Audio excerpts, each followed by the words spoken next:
Por delante vamos a encontrar una estructura que le da color al ojo, que se llama el iris. Y por dentro encontramos la capa nerviosa. La capa nerviosa es donde se va a originar el nervio óptico. Todas las fibras nerviosas se originan, o sea, están dentro de la retina, van a captar la imagen, van a captar la luz, y esa luz se va a transmitir por un sistema nervioso, y de ahí sale el nervio óptico. Bueno. La esclerótica es la capa más externa, que es la capa blanca que tenemos, ¿sí? Y tiene la esclerótica tiene dos forámenes. El foramen anterior, que corresponde a la córnea, acá vemos, esto es la esclerótica, ¿ven? O esclera también se le dice, esta parte blanca. Y ven acá que esta parte blanca tiene una pequeña convexidad externa o anterior.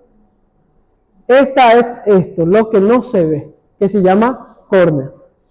Entonces, la capa externa tenemos esclerótica y córnea. La esclerótica es la parte blanca y la transparente se llama córnea. Bueno, en la esclerótica sirve de inserción a los músculos extrínsecos del ojo. ¿Sí? ¿Por qué se llama extrínseco del ojo? Porque viene de otro lado y termina en el ojo. Intrínseco del ojo son los que están dentro del ojo, que generalmente tenemos uno solo, o uno solo de importancia. Sismo, ¿vieron? Empezó a temblar. La capa media es esta capa, ¿ven? Por donde van a llegar los vasos. Esa es la capa media.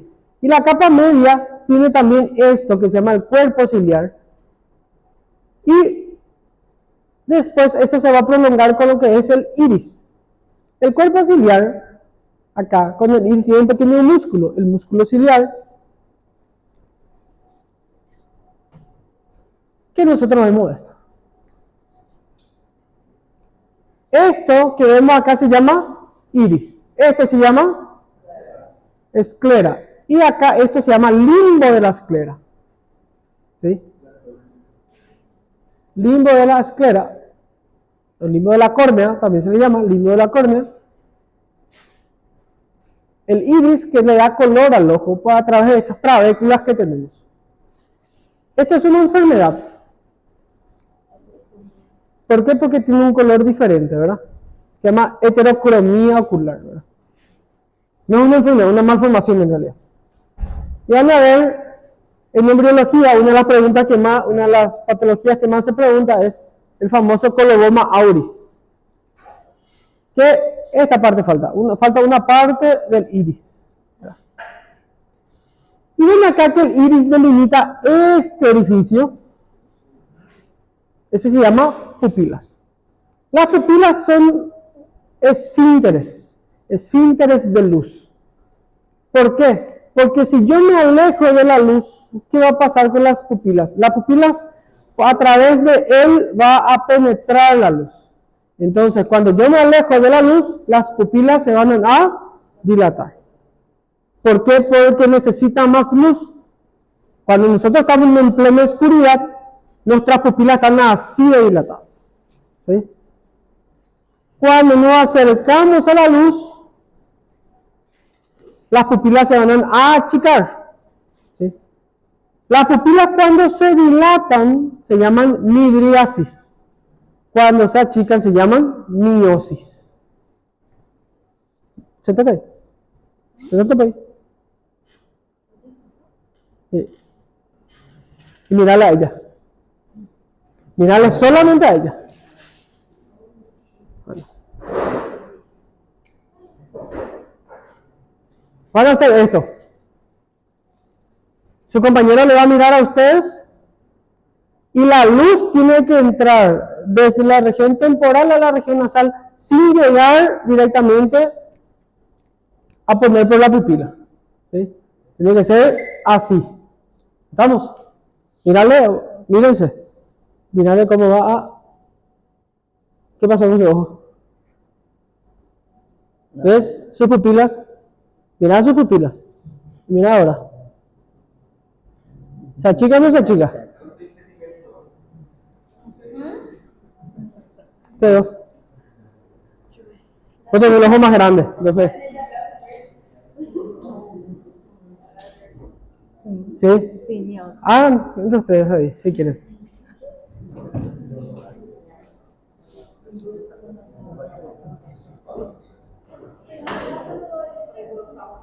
Bien. Ahí ustedes. Músculo ciliar.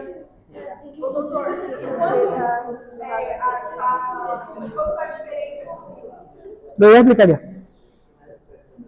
Ese se llama reflejo pupilar.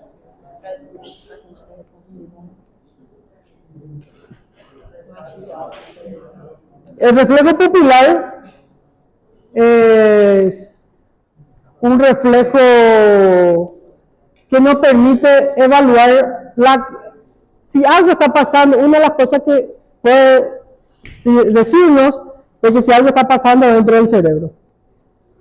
Por ejemplo, si viene alguien inconsciente de hace varios tiempos y tiene la pupila así de grande y no se mueve de los dos lados, eso seguramente que ya la sanpedrana, ¿verdad? Se ríe, ¿verdad? Una parálisis cerebral, una muerte cerebral o muerte, ¿verdad? La pupila cuando está muy miótica así, hay mucha entrada de luz, ¿verdad? Puede ser efecto de algunas hierbas especiales para tomar té verde, ¿verdad? Que se usan mucho para el cachimbo tapáis, ¿verdad?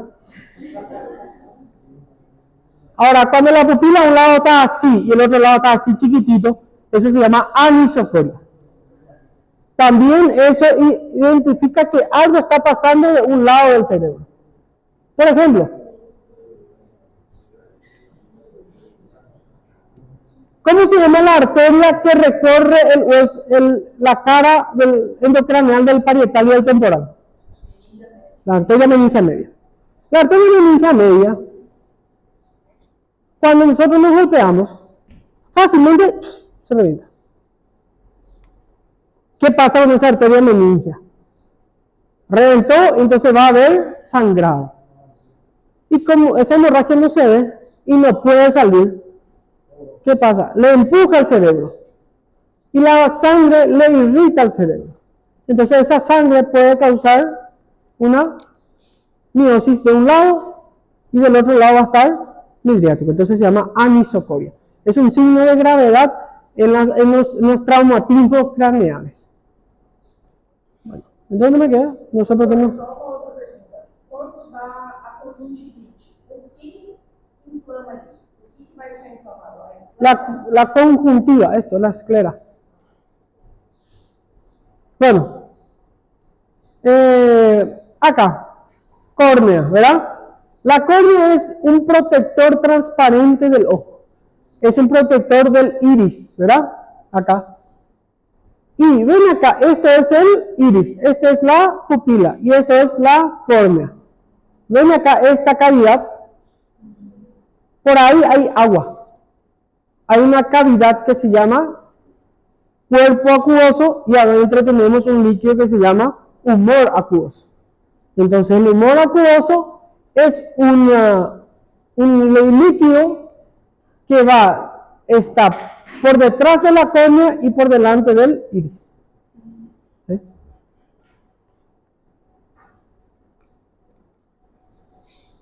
Y por último, tenemos la capa interna, que se llama retina. La retina tenía su epitelio, ¿verdad? ¿No se recuerda? Pero epitelio bien. La primera unidad de histología es epitelio, ¿verdad? Y ahí dice todo el epitelio donde vamos a encontrar todos los epitelios del mundo, ¿verdad? ¿Eh?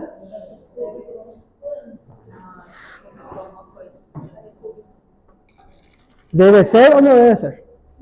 Bueno.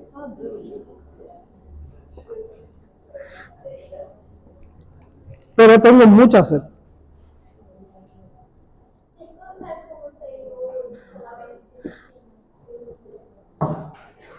y no se capta la luz. Entonces, no se ve. Esa parte es como si fuese que... ¿Ya vieron cómo la pantalla de una tele cuando se quema solamente una parte se queda negra? Cuando hay desprendimiento de retina es así. Esa parte del ojo que está desprendido no se ve, no se capta la luz. Y es como si fuese que una mosca está volando por ahí. Le sigue la mirada, una parte negra. Como si fuese que vos colocás un dedo acá y vas haciendo así. Y esa parte del ojo, vamos a suponer que acá, en la cara, en la región temporal del ojo, yo tengo un desprendimiento de retina. Todo el lado no voy a ver.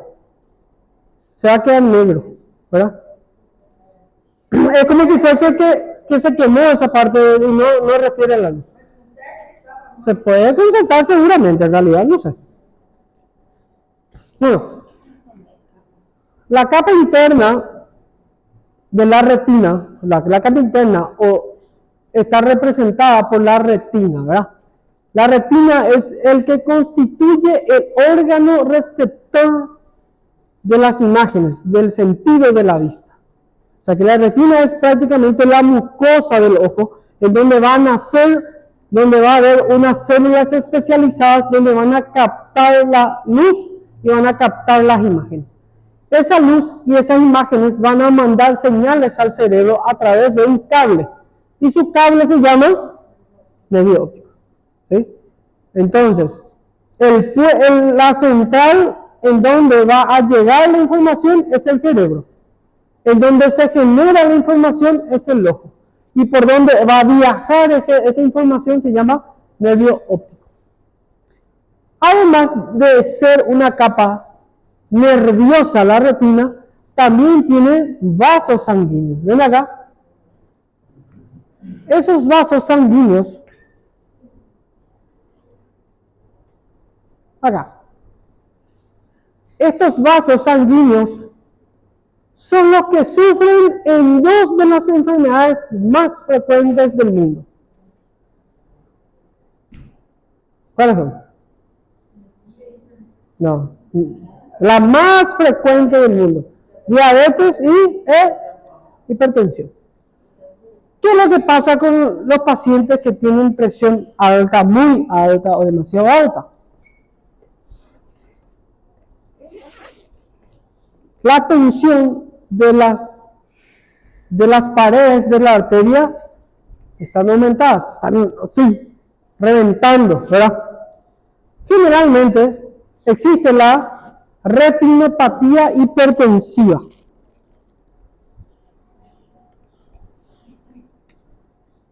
Está la vena, pero en la vena o la arteria, de tanta presión ejercida por esas arterias, ¿qué pasa con eso? Se rompe. La sangre sale. Y por eso los hipertensos se pueden quedar ciegos. La otra, la más frecuente, es la de diabetes. A la diabetes, que no están compensados, los diabéticos descompensados, le encanta la microvascularización, o sea que esta vascularización es pequeña. Más todavía las arterias. ¿Qué es lo que pasa con los vasos? Se van volviendo más chiquitos. ¿Cómo se llaman los vasos que irrigan los vasos? Vasorum. La resistencia o la diabetes destruye estos vasos vasorum. Al destruir estos vasos vasorum, destruye las microcirculación. Imagínense si toda esta parte se destruye. No se va a captar la luz, pero no va a mandar la luz. O sea que no se ve. ¿Por qué? Porque todo va a terminar cerca del ojo, ¿verdad? Eso es lo que pasa en los pacientes. Bueno, este es un corte donde vamos a ver el ojo, un corte transversal del ojo, en donde vemos las tres capas. La primera capa, que es la capa externa o capa fibrosa, lo que le da la estructura al ojo, donde tenemos esto que se llama esclera conjuntiva u esclerótica. Esto que se llama córnea. La capa media o la uvea, también se llama la capa media, uvea, donde vamos a ver el coroides, que es por donde a través de donde va a llegar los vasos sanguíneos, y adelante tenemos esto que se llama iris, y a los lados tenemos el cuerpo ciliar. Y por último tenemos la capa más interna, que es la retina. Hay dos partes de la retina que son muy importantes que tenemos que saber. Esta parte por donde va a salir el nervio óptico, ven acá esto parece luminiscente, ¿verdad? Luminiscente, parece que está prendido de luz. Esta es la papila del nervio óptico. Entonces, o sea que toda la retina, todo esto va a salir por el nervio óptico. Y podemos nosotros ver eso. Y ven acá, voy a mostrar. Paralelo al nervio óptico tenemos este disco óptico, ¿sí? Este disco óptico, esta pequeña porción allá, casi en el polo posterior, tenemos una parte que se llama, una parte circular, en donde se llama mácula, y en el centro tenemos una pequeña parte que se llama fóvea.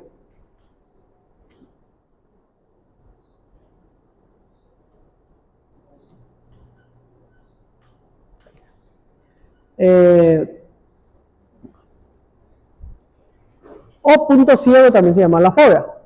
Bueno.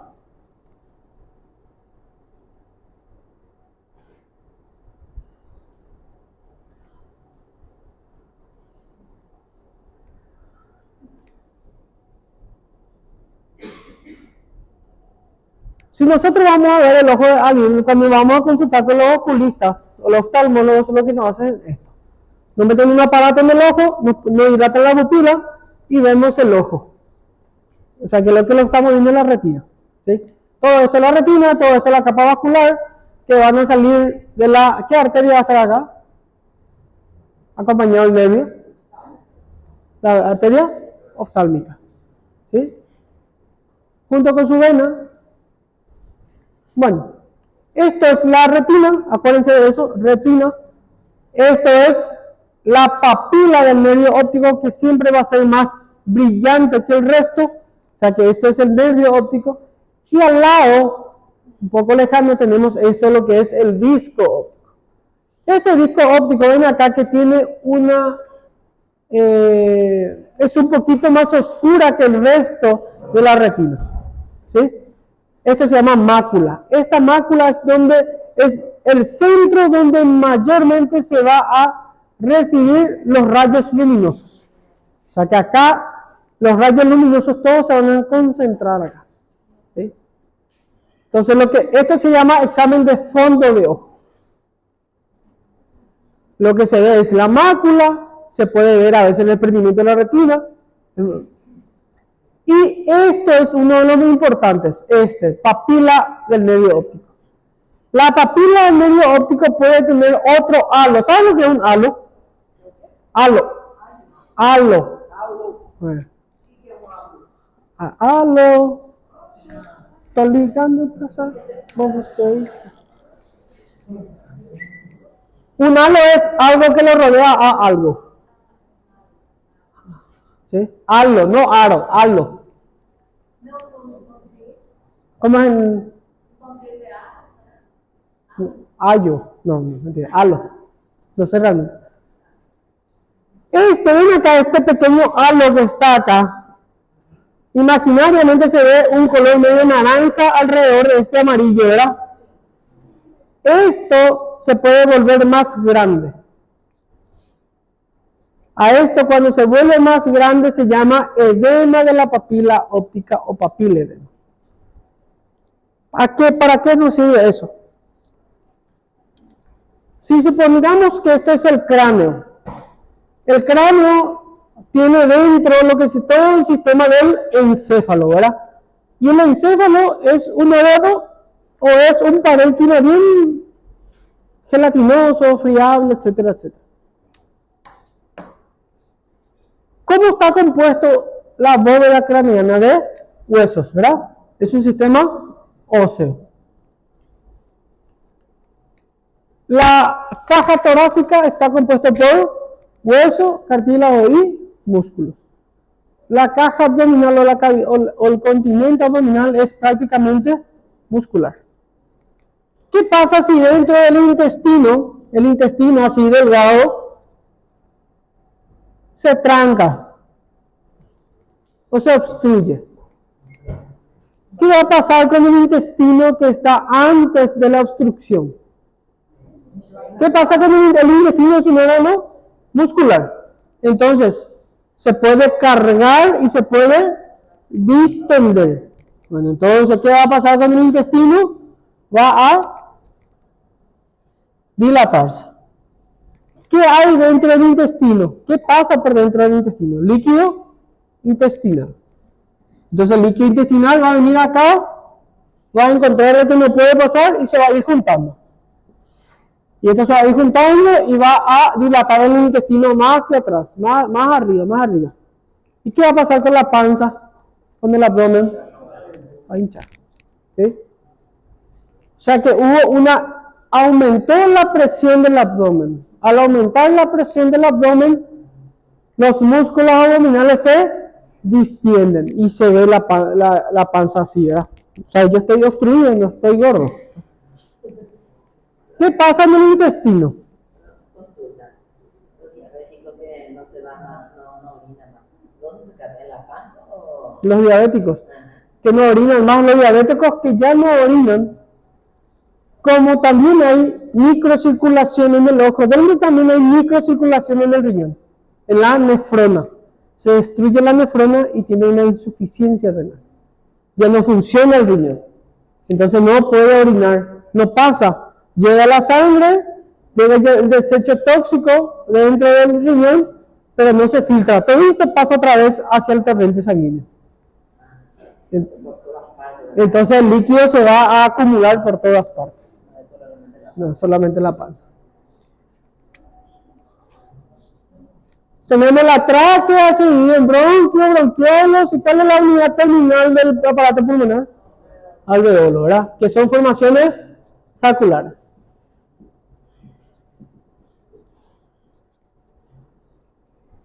Cuando nosotros metemos a través de un aparatito,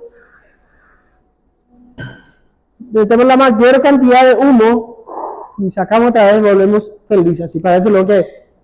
Más todavía con el vapeador eléctrico, ¿verdad? Eso que se carga. Gigante la cantidad, ¿verdad? ¿Qué es lo que pasa con ese humo? Ese humo va a destruir los espacios aéreos distales. O sea que va a destruir allá los alvéolos terminales. Cuando destruyen los alvéolos terminales, el oxígeno, el dióxido de carbono, en realidad el oxígeno, pasa, se produce el intercambio, ¿y qué tiene que salir? Dióxido de carbono. ¿Qué pasa el dióxido de carbono? Pasa por fuera. Se va más allá del alvéolo. Se va en el intersticio, en cualquier, donde haya espacio, va a ocupar ese espacio el dióxido de carbono.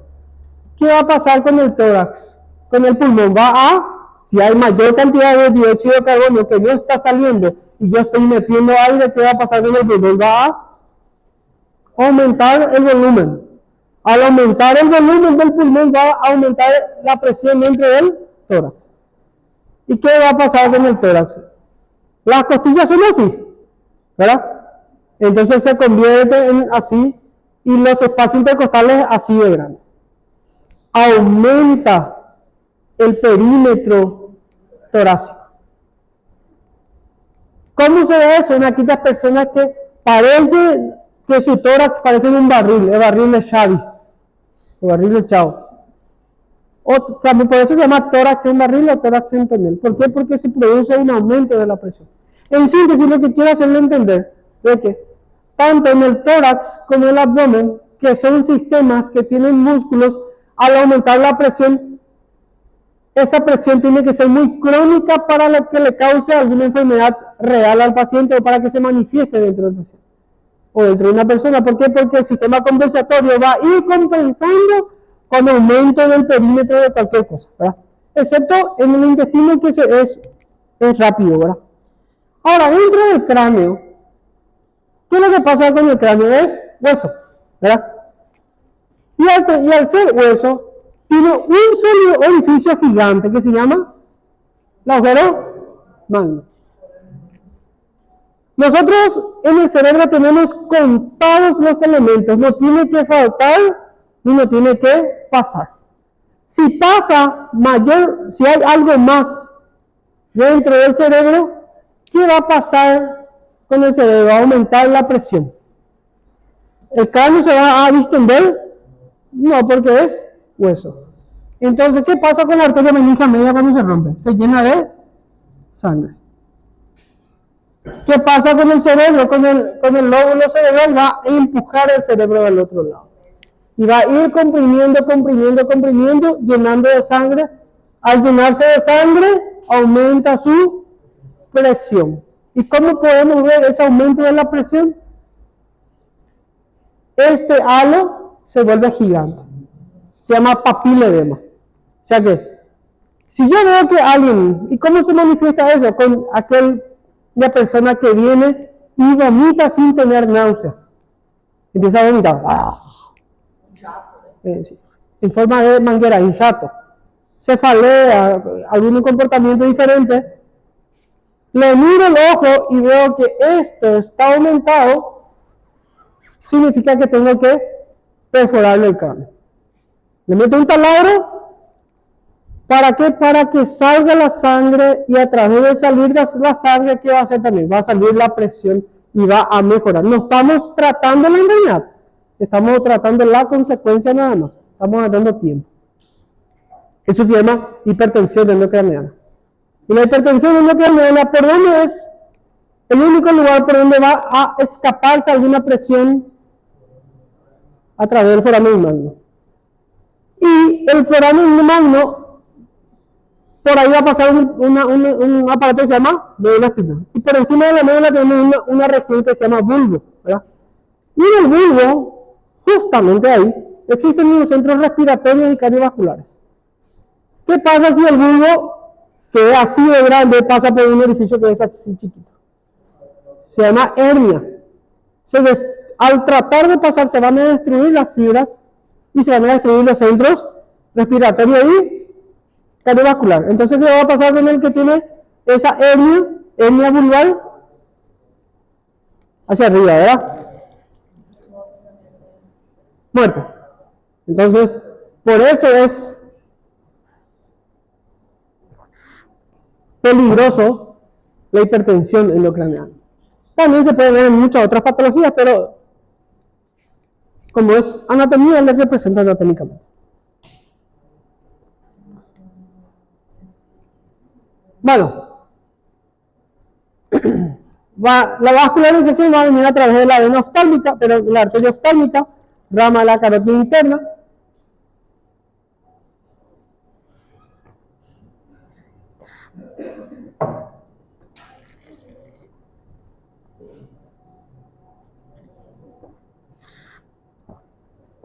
Acuérdense siempre de esto.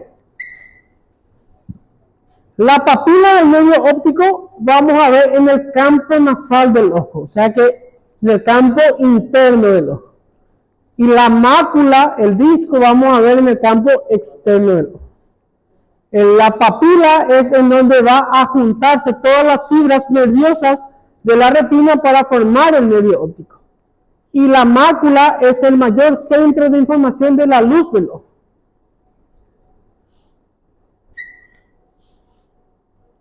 ¿Qué es lo que tenemos dentro del ojo? Uno de los más importantes, tenemos el famoso lente del ojo o cristalino, que va a permitir que las imágenes se formen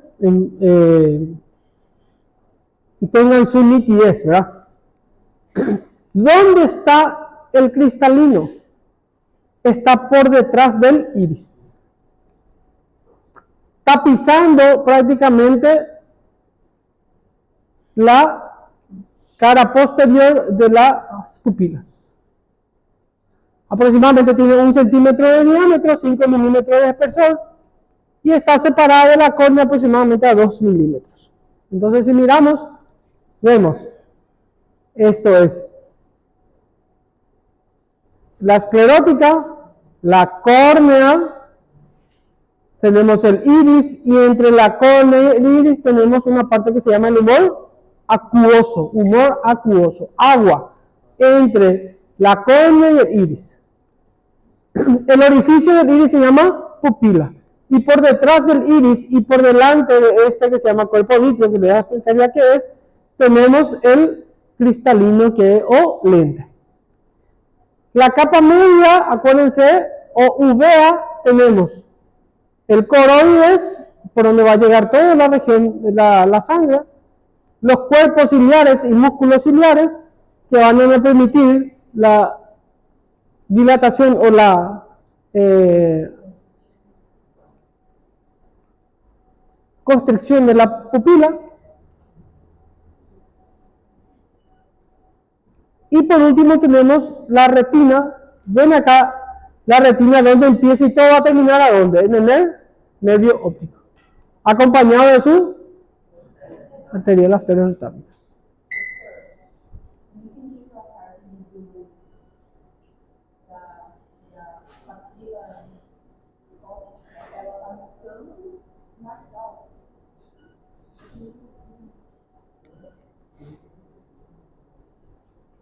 Si nosotros vemos el fondo de ojo, acá tenemos el centro del fondo de ojo, ¿sí?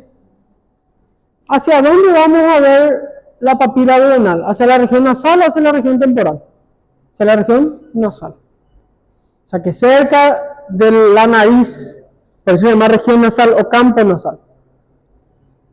Y campo temporal porque es el otro lado, o campo interno o campo externo, o campo lateral, medial o campo lateral. Entonces se le llama nasal y temporal. Medial. Si yo estoy acá, estoy haciendo el fondo de ojo, por acá pasa el fondo de ojo, yo soy de la papila del nervio óptico, ¿hacia dónde estoy del ojo? En el campo medial o en el campo lateral. En el campo medial, y el campo medial está más cerca de la nariz, por eso se llama campo nasal. Y el otro campo temporal porque está más lejos de la nariz, el campo cerca del temporal, campo temporal.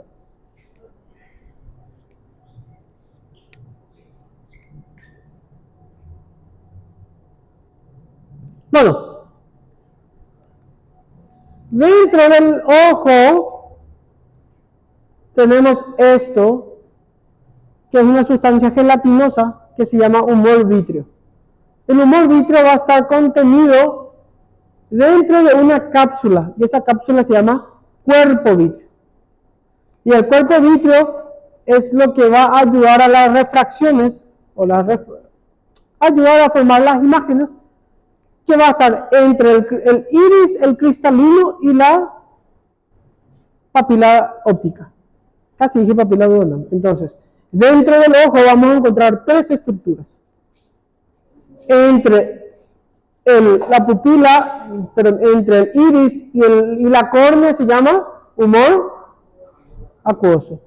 Entre la pupila, el iris y el cuerpo vítreo, el cristalino. Y entre el cuerpo vítreo y la retina vamos a encontrar el cuerpo vítreo con el humor vítreo, que es una sustancia gelatinosa.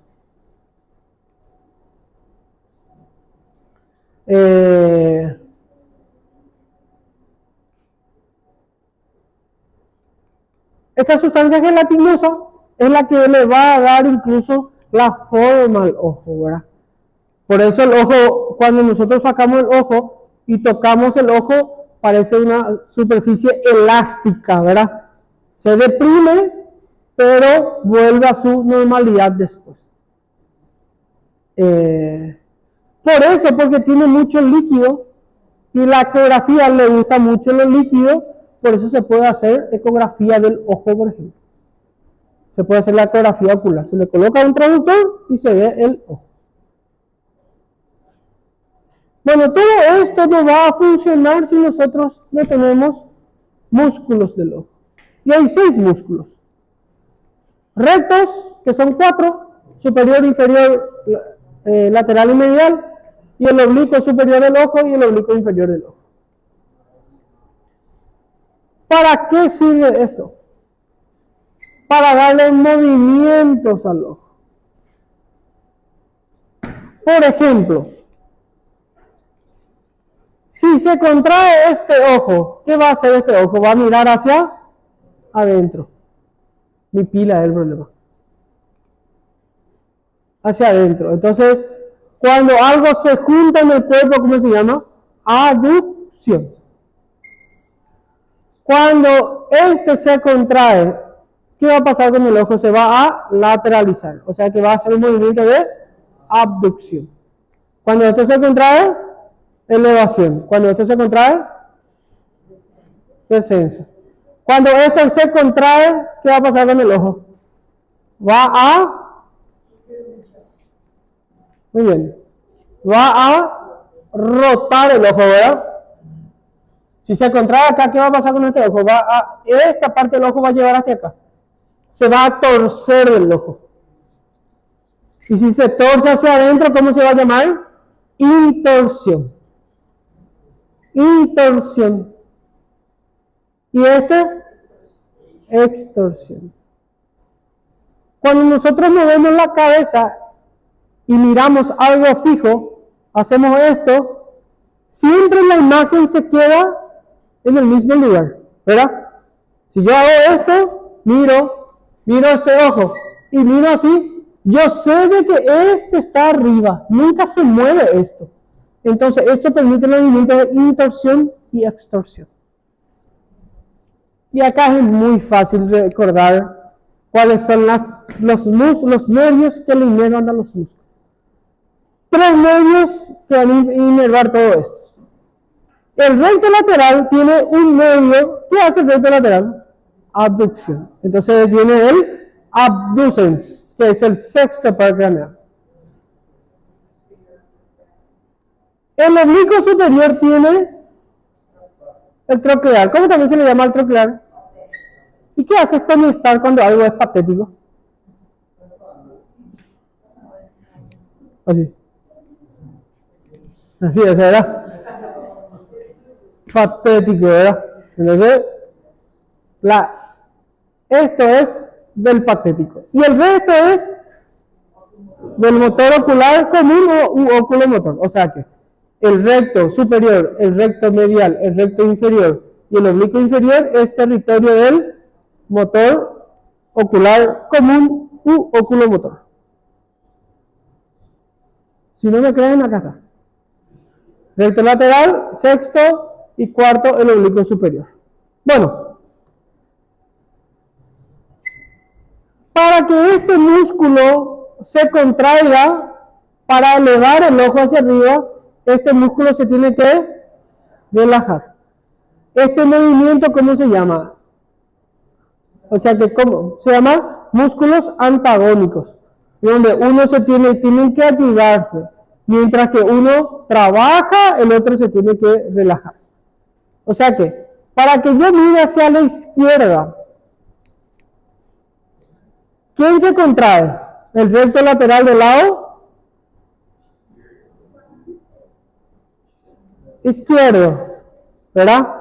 ¿Quién se relaja? De este ojo, del lado izquierdo. El recto medial. Del lado derecho, ¿quién se contrae? El recto medial. ¿Y quién se relaja? El recto lateral. O sea que hace movimientos contrarios de un lado con el otro con relación al movimiento que vamos a hacer. Todo un sistema en el aparato ocular, ¿verdad? Cuando alguien nace y hay una gran contracción o gran energía que se está mandando al recto lateral, ¿qué pasa con el ojo? Extravismo. Extravismo divergente, extravismo convergente. ¿Qué es lo que se suele hacer? Se corta el músculo, se corta la inervación. Entonces siempre se queda relajado. Mira solamente una mirada, ¿verdad? Por lo menos estéticamente es mejor. Y ahora ya hay la microcirugía donde se puede reparar casi todo. ¿Quién le conoce a un oftalmólogo acá? Oftalmólogo. Oftalmólogo. ¿Quién le conoce? ¿Quién tiene familiar oftalmólogo? Nadie. Entonces puedo hablar mal del oftalmólogo, ¿verdad?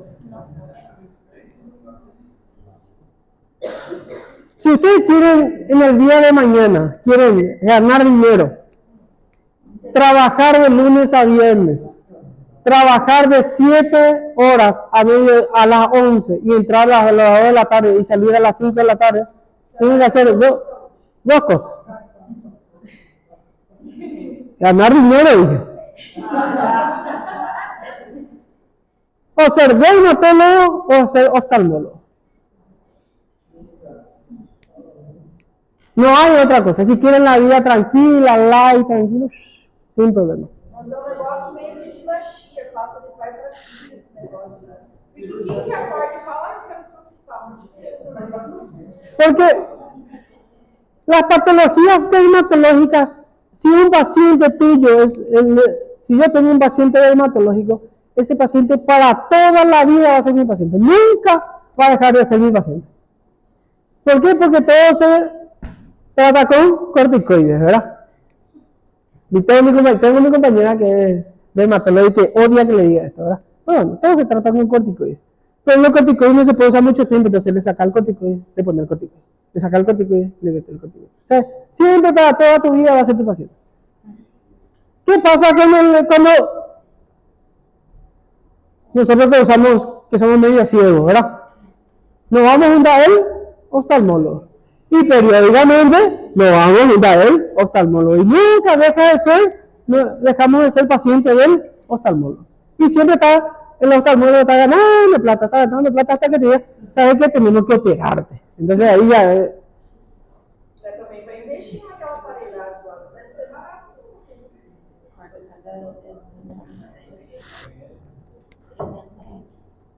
Todo se puede en esta vida.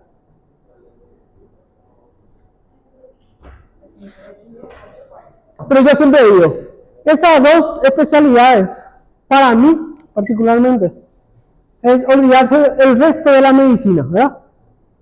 Porque solamente están bien, súper bien, me parece magnífico. Pero yo que me gusta mucho el estrés, me gusta mucho el estrés, estar ahí, mirar de que las personas se curan, de que les salvamos vida y todo eso. Porque nadie se muere porque tiene dermatitis, ¿verdad?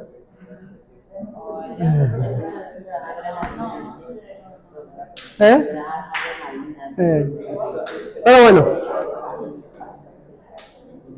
cada uno con su cada uno, ¿verdad? Bueno,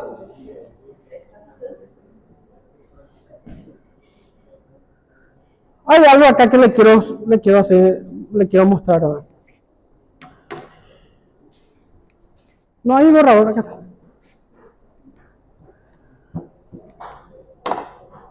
Ay, me hace sufrir esto.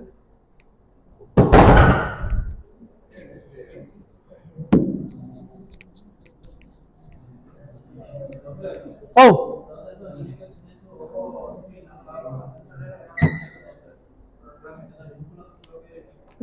Sí, contracción. ¿Cómo se llama esto que estoy dibujando?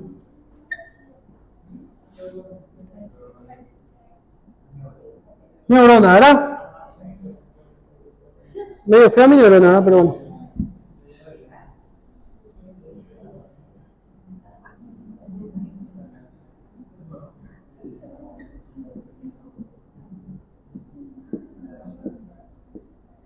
Bueno, se llama neurona, ¿verdad? ¿Cómo se llama esta parte de la neurona?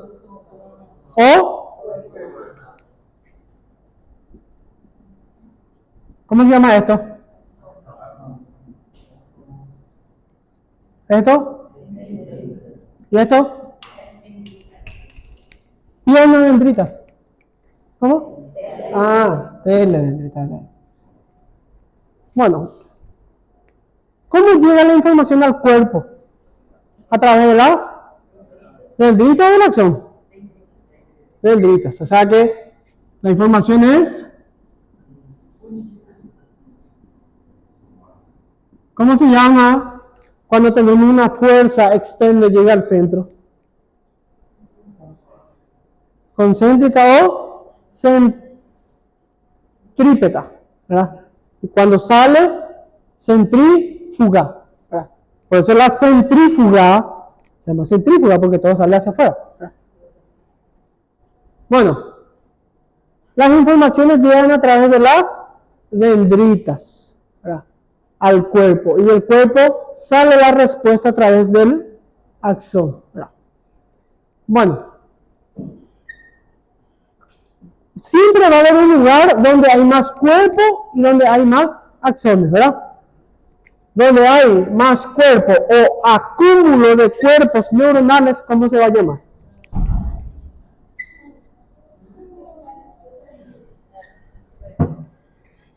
En el sistema nervioso central, acúmulo de cuerpos neuronales se llama sustancia gris, ¿verdad? Y acúmulos de axones y dendritas se va a llamar sustancia blanca. En el sistema nervioso periférico, el acúmulo de cuerpos neuronales se va a llamar ganglios nerviosos, ¿verdad?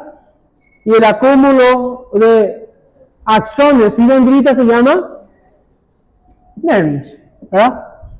El sistema nervioso se distribuye anatómicamente de esta manera. ¿Sí? Sistema nervioso central son los que están dentro de cajas óseas y sistema nervioso periférico son los que están por fuera de las cajas óseas. Si yo hacemos un corte transversal del cerebro, ¿sí? Si hacemos un corte transversal del cerebro, tenemos esta parte que es la zona central y esta parte que es la periferia, ¿sí? A la periferia, como está cerca de la superficie, ¿cómo se le llama? Se le llama corteza. Corteza cerebral, ¿sí? La información, ¿por dónde va a viajar? ¿Va a viajar de la corteza al centro o del centro a la corteza? ¿Cómo llega la información al cerebro? ¿De la corteza al centro o del centro a la corteza? De la corteza, del centro a la corteza. La información va a ascender. Vamos a suponer, tengo hambre. ¿Cómo llega? ¿Por dónde viaja la información? Viaja del plexo solar al nervio vago, del nervio vago allá al tronco cerebral, y el tronco cerebral va a llegar a una parte donde se tiene que dar esa información, ¿sí? O estoy oliendo un perfume. Ese perfume va a viajar por el nervio olfatorio y el nervio olfatorio va a llegar a una parte de cúmulos de cuerpos neuronales, una parte de sustancia gris. Entonces, ¿cuál es el lugar más lejano en donde puede llegar una información al cerebro? ¿Al centro o a la corteza? A la corteza.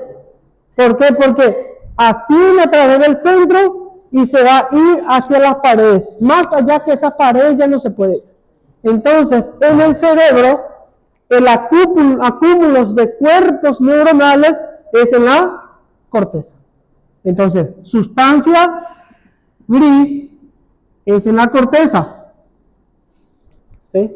Y sustancia blanca o axones y dendritas es en el centro. ¿Entienden? ¿Por qué? Porque la información va a llegar del nervio y se va a ir a la corteza. Ahora, en la médula espinal, que vamos a ver enseguida, van a ver que es una forma de H, así tiene en el centro. ¿Dónde llega la mayor cantidad de información? ¿Dónde llega? ¿Al centro o a la periferia? Ahí al centro, ¿sí? Porque hay una dónde llegar después. Centro, o sea que esto es sustancia gris. Y alrededor de estos son todos axones, que es sustancia. Tanto es así que de acá salen los nervios, ¿verdad? Los nervios espinales. ¿Entendieron eso? Entonces, casi todos los pares craneales Vamos a reformular la información. Bueno, los pares craneales o los nervios craneales pueden ser de 3 tipos. 4 tipos en realidad, entonces, ¿verdad? Sensorial, que sirve para los órganos de los sentidos. ¿Cuáles son los nervios sensoriales por excelencia? Óptico y olfatorio. ¿Sí? Por excelencia. Óptico y olfatorio. ¿Verdad? Después, sensitivo. Y por último, motor y mixto. ¿Está bien? Los nervios sensoriales siempre se van a originar en la mucosa del órgano, donde se genera el nervio oftálmico en la mucosa nasal, donde se genera el nervio óptico en la mucosa ocular o retina. Estos van a viajar hacia una corteza, el centro donde va a llegar y se va a procesar la información y de ahí va a mandar la información. O sea que va a llegar hacia los cuerpos neuronales y va a salir por el sistema de los axones. En general, en línea general, ¿verdad?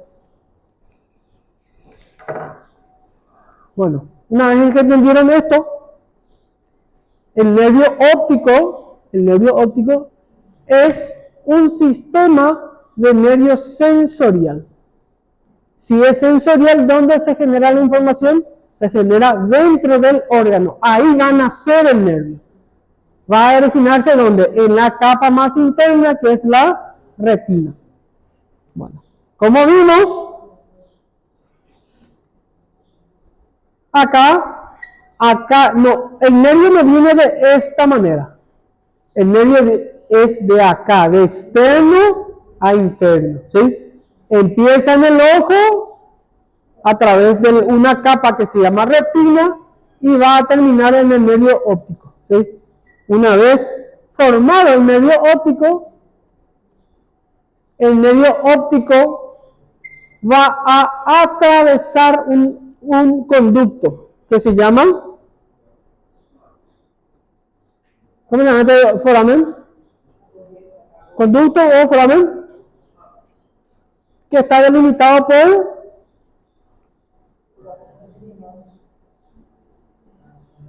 ala menor de los esfenoides, las raíces del ala menor de los esfenoides, ¿verdad? Una vez, cuando sale del conducto óptico, ¿por qué? Porque el nervio sale y entra ahí, esas fibras se van a entrecruzar, se van a entrelazar. Uno va a pasar de un lado al otro y el otro va a pasar de un lado al otro. Hay fibras que van a seguir el mismo camino. Eso después vamos a ver. Eso se llama quiasma óptico. Acá vemos.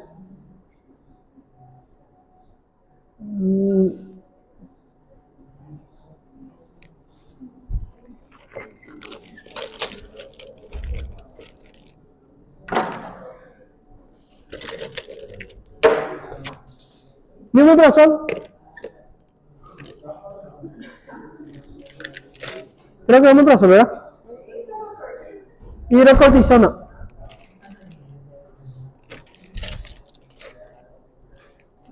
Siempre tengo una hidrocortisona en cualquier lado de mis...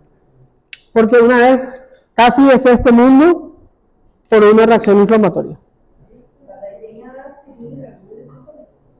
Sí, tengo todo. O si no, tiro en el TR. Ahora volvió. Bueno.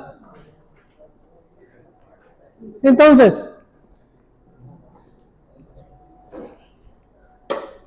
nervio óptico se entrelazó. Este lugar donde se entrelaza se llama quiasma óptico. Del quiasma aórtico, ¿qué es lo que me vino?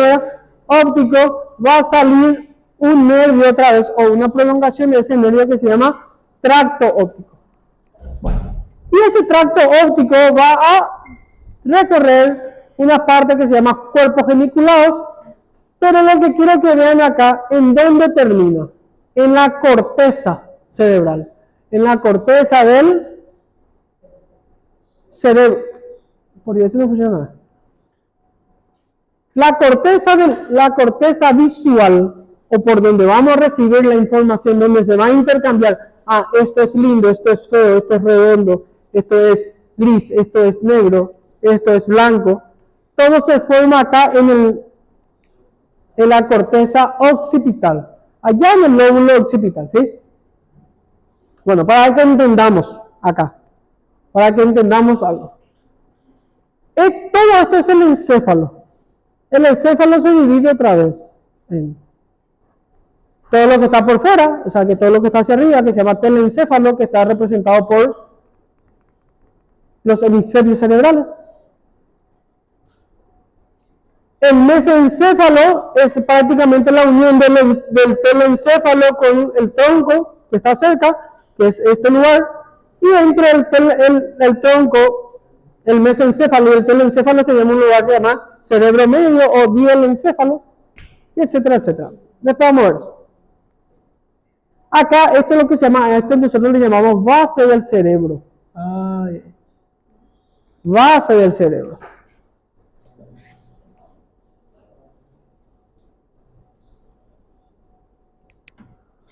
Base del cerebro, todo esto es la base del cerebro. ¿Dónde vamos a encontrar el quiasma? Vamos a encontrar desde la base del cerebro. Se va a formar este que se llama tracto óptico, los cuerpos geniculados, y va a terminar en la corteza visual. Por eso hay gente cuando se golpea la cabeza acá en la región occipital, se golpea y deja de ver. ¿Por qué? Porque se destruyen los cuerpos neuronales de la corteza. Y si no hay cuerpos neuronales, no llega la información donde tiene que llegar. Es como si fuese que yo agarro y destruyo el transformador que está generando energía a la UP, que está trayendo. Por más de que acá se produzca energía o llegue energía de tipo, acá no llega, entonces se produce eso. Después tenemos este nervio que se llama oculomotor o motor ocular común. Acuérdense que el motor ocular común va a inervar 4 nervios importantes del ojo. Recto superior, 4 músculos. Recto superior, inferior, medial y el oblicuo inferior. Bueno, esto es la médula, esto es el bulbo, esto es el puente o protuberancia, y acá tenemos el mesencéfalo. Acá cerquita tenemos la región del mesencéfalo. Bueno, entre la región del mesencéfalo y el puente va a salir el nervio óptico que se llama un espacio interpeduncular, ¿sí? O surco interpeduncular. De ahí va a salir el nervio oculomotor, le va a atravesar al tracto óptico de cada lado y va a penetrar dentro de la fisura orbitaria o hendidura esfenoidal para dirigirse a terminar en 2 ramas, la rama superior y la rama inferior, en donde va a terminar para los 4 músculos del motores del ojo, ¿verdad?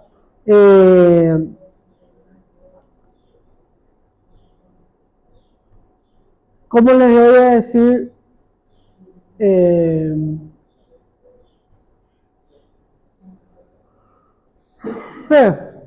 Pasa, acuérdense que dentro de la hendidura esfenoidal tenemos un anillo, ¿verdad? El anillo de Sim. ¿El oculomotor pasa por dentro o por fuera del anillo de Sim? Pasa por dentro del anillo de Sim. Bueno,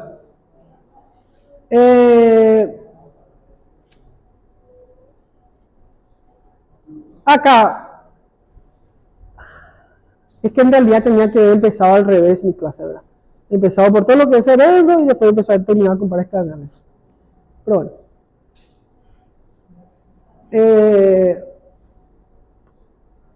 El sistema de irrigación del encéfalo está dado por dos arterias. La arteria vertebral y la arteria carótida. Y arriba se van a anatomizar entre ellos, uno va a rama con otro y se van a entremezclar entre ellos formando el polígono de Willis. Bueno. Acá, una de las arterias que van a formar el polígono de Willis es la arteria cerebral posterior. La arteria, el nervio oculomotor va a pasar lateral a esta arteria, va a introducirse en la fisura orbitaria en la hendidura esfenoidal, pasando por un lugar que se llama el seno cavernoso.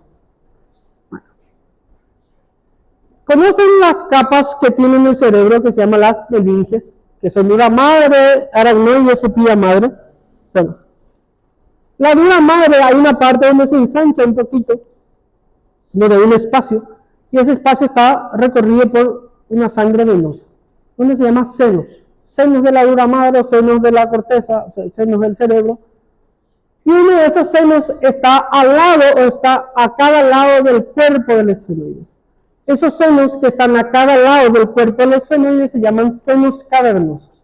Y ese seno cavernoso, ¿por qué se llama seno cavernoso? Porque al cortar parece cavernas, porque estaba formado por múltiples vénulas, ¿verdad?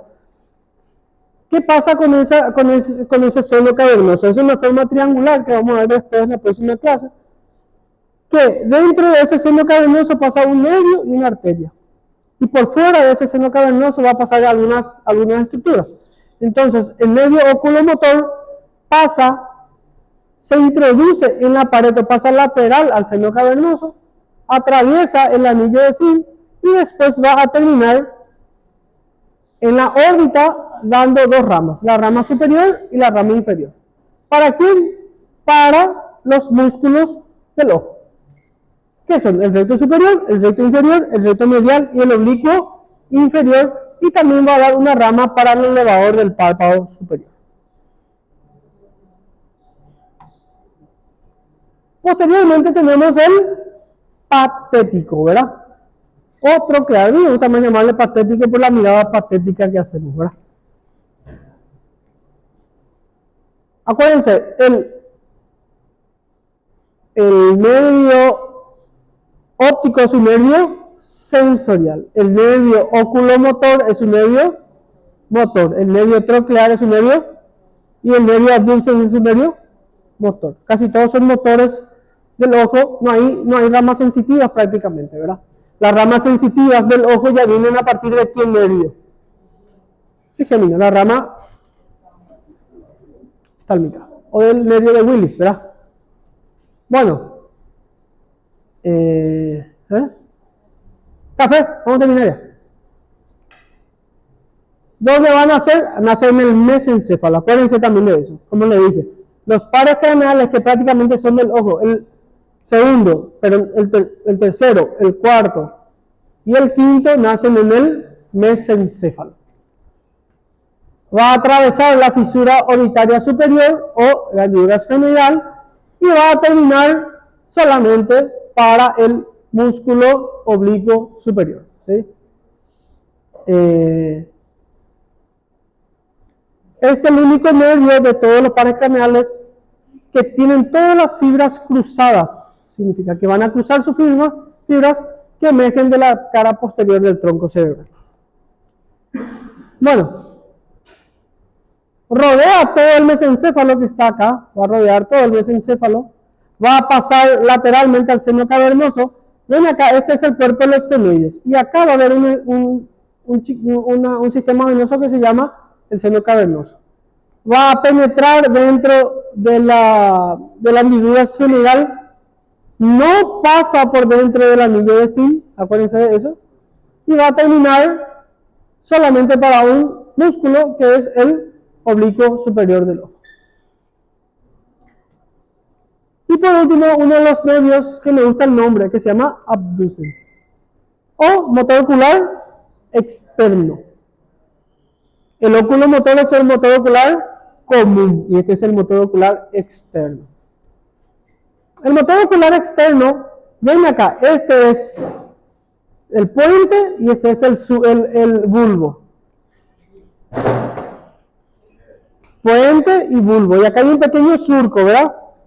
Surco bulbo pontino. Van a ser del surco bulbo pontino, medial a este nervio que está acá, que es el nervio facial, va a atravesar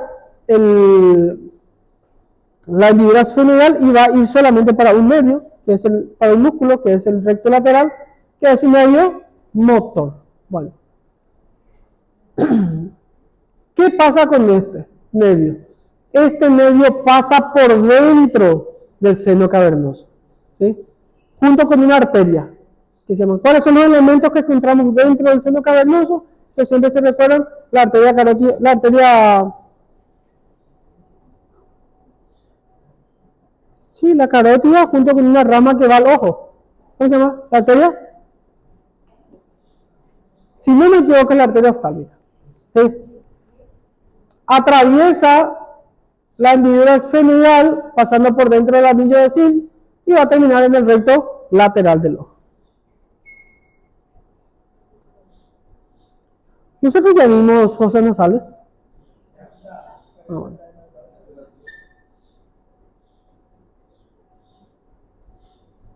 Vayan al receso.